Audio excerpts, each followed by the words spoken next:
Ito guys, papakita ko sa inyo talagang legit na passive income.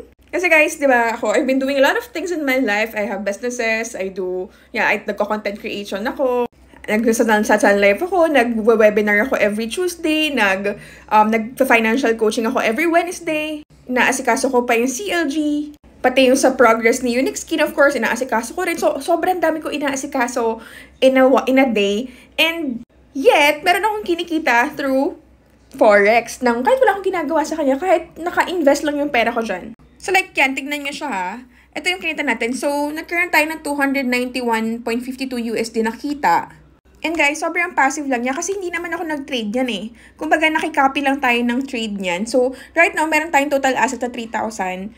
And ang asset na nagamit natin is nasa 1,600 USD. Pero kumita na po siya ng 291.52 USD. So, weekly, ang ginagawa ko is, nagwi-withdraw ng profit. Say, for example, ito kay FX Banker, ayan. Diba, kumita na siya ng 10.32 USD. I-withdraw ko lang siya, i-edit ko lang siya, iiwan ko lang dyan yung 100 USD. Ayan, iiwan ko lang ulit dyan yung 100 USD. Tapos, yung kinita ko, papasok na yun dun sa aking wallet. Ayan. Tapos, dito rin, kunwari, ito naman, si FX Denely, diba? Meron tayong 300 dyan, tapos kumita na siya ng 40 USD. I-edit natin siya. Tapos, iiwan na lang ulit natin dyan yung intended capital natin, which is yung 300 USD. Yan, iwan na lang natin dyan yung 300 USD and then edit natin. So, na-withdraw na natin yung 334 USD, di ba?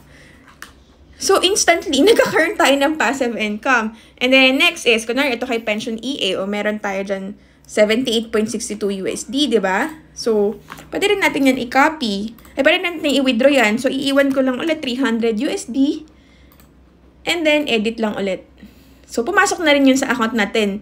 Yung ating kinita dyan. And then, dito naman kay Hong Kong. Ayan, kay Hong Kong. Edit ulit natin siya. Kukunin ulit natin yung kinita natin dyan. Iiwan lang natin dyan is 100 USD. Ayan. Diba? Ang sarap mag-withdraw ng kita. Tapos, kay Kronos, ayan. Meron din tayong kinita kay Kronos. Kunin lang natin yung, ay wala pa pala kay Kronos. Kay Terahertz, yan. Kay Terahertz, check natin kung may kinatan tayo kay Terahertz.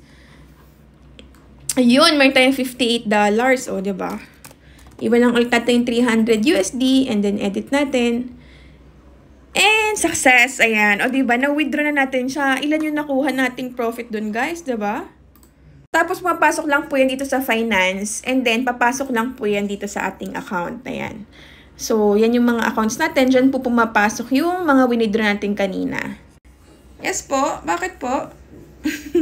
So, yun guys. So, diba, sobrang passive nila. So, kahit busy kayo, as long as you have your extra money and you want your money to work for you, then perfect po talaga ang pagka-copy trade sa Forex. So, if you want to learn how to do this, we do webinar every Tuesday. Ilalagay ko po sa comment section yung link wherein saan kayo pwede mag-register. Or pwede nyo ako i-DM din sa TikTok or sa Instagram ko para isasabihin ko sa inyo kung ano yung mga kailangan nyo gawin, yung mga step-by-step na kailangan nyo gawin para finally makapag-start na kayo with Forex trading.